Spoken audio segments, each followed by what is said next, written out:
बाही देशवा से आइले एक धोबिनिया हो कि धोवे लगली ना।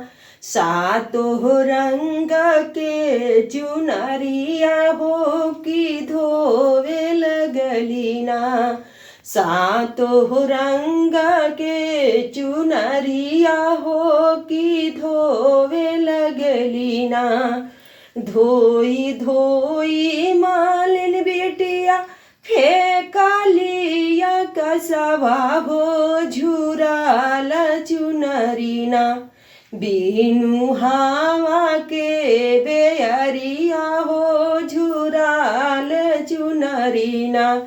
बीनु हावा के बेअरिया हो झुराल चुनरीना। पूर्वही देशवा से आइले एक मालिनिया हो कि तोड़े लगली ना। हो कि तोड़े लगली ना। सातो रंग के जे फुलावा हो कि तोड़े लगली ना।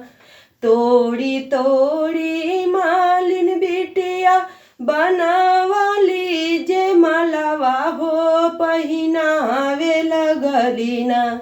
घूमी घूमी माई के चरनिया हो पहिनावे लगली ना। घूमी घूमी दुर्गा माई गलवा हो पहिनावे लगली ना। पूर्वही देशवा से आइली एक मालिनिया हो कि तोड़े लगली ना। अढ़ौल फुलावा चमेली फुलावा हो कि तोड़े लगली ना। तोड़ी तोड़ी मालिन बिटिया गुथली एक हरवा हो पहिनाई दिहली ना। हमारे शीतला माई के गलवा हो पहिनाई दिहली ना। हमारे शीतला माई के गलवा हो पहिनाई दिहली ना।